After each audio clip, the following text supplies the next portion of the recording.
सोचे चुनाव से ठीक पहले किसी राज्य की वोटर लिस्ट से अचानक 3,22,000 वोटर्स के नाम गायब हो जाए।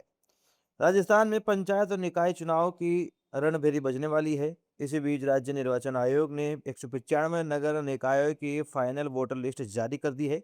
लेकिन इस लिस्ट ने सबको चौंका दिया है, क्योंकि ड्राफ्ट लिस्ट के मुकाबले इस बार वोटर्स की संख्या बढ़ने के बजाय घट गई है। जोधपुर और उदयपुर जैसे बड़े जिलों में सबसे ज्यादा नाम काटे गए हैं। आखिर ये लाखों वोटर्स कहाँ गए? क्या ये कोई गड़बड़ी है या फिर फर्जी वोटिंग रोकने की सबसे बड़ी सर्जिकल स्ट्राइक? आइए निकाय चुनाव के इस पूरे वोटर गणित को आसान भाषा में समझते हैं। आज हम सियासत के किसी बयान की नहीं, बल्कि उस वोटर लिस्ट की बात कर रहे हैं जो शहर की सरकार का असली भविष्य तय करती है। राजस्थान में नगर निकाय चुनाव को लेकर तैयारियां जोरों पर है।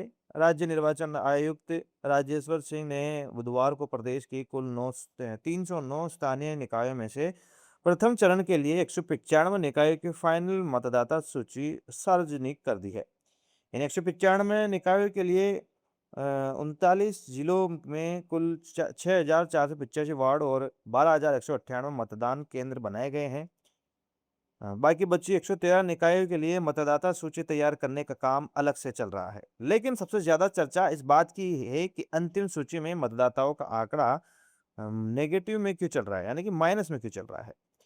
अब एक निष्पक्ष न्यूज एनालिस्ट के तौर पर मैं आपको इस चुनावी गणित के 3 सबसे बड़े पेज समझाता हूँ। पहला पेज, 3,22,000 वोटर्स आखिर कैसे घटे? 20 फरवरी 2026 को जो ड्राफ्ट लिस्ट आई थी, उसमें संशोधन किया गया। इस दौरान 2,27,000 नए नाम जोड़े गए, लेकिन दोहरी प्रविष्टि, मौत या जगह बदलने के कारण 5,50,000 नाम हटा दिए गए। इस वजह से फाइनल लिस्ट में कुल वोटर्स की संख्या 1,10,00,000 ही रह गई, जो ड्राफ्ट लिस्ट में से 3,22,000 लाख कम है।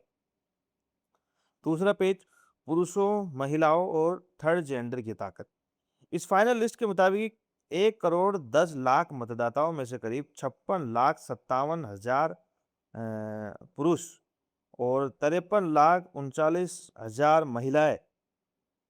लेकिन लोकतंत्र की सबसे खूबसूरत तस्वीर ये है कि इस बार 377 ट्रांसजेंडर मतदाता भी अपने अधिक मताधिकारों का प्रयोग करेंगे। तीसरा पॉइंट, जोधपुर उदयपुर को झटका, बाड़मेर नागौर फायदे में। जिलेवार बात करें तो सबसे ज्यादा 16.5%, 9% वोटर्स की कमी जोधपुर में दर्ज की गई। इसके बाद उदयपुर में 11.50% नाम घटे हैं। वहीं दूसरी तरफ बाड़मेर में 2.50% और नागौर में 2.40% वोटर्स बढ़े हैं। अब इस खबर का असली लब्बलू आप समझिए। वोटर लिस्ट से 3 लाख से ज्यादा नामों का कटना कोई घोटाला ही नहीं, बल्कि चुनाव आयोग की एक क्लीन प्रोसेस यानी सफाई प्रक्रिया है। कई बार एक इंसान का दो दो वार्डों में नाम होता है, या व्यक्ति के निधन के बाद भी नाम लिस्ट में चलता रहता है। डुप्लीकेट और फर्जी नामों का हटना ये तय करता है कि चुनाव में फर्जी वोटिंग न हो और पारदर्शिता बनी रहे। क्या आपने चेक किया है कि इस बार निकाय चुनाव की वोटर लिस्ट में आपका नाम है या नहीं? क्या आपके इलाके में भी पार्षद के चुनाव का माहौल गरमाने लगा है? कमेंट बॉक्स में अपने शहर का नाम और अपनी राय ज़रूर लिखिए। राजस्थान की राजनीति और चुनाव की हर अहम खबर का सबसे सटीक और डेटा आधारित विश्लेषण देखने के लिए सब्सक्राइब करें हमारा चैनल। मैं हूँ आपके साथ सलमान पठान। आप देख रहे थे रॉयल पत्रिका। जय हिंद।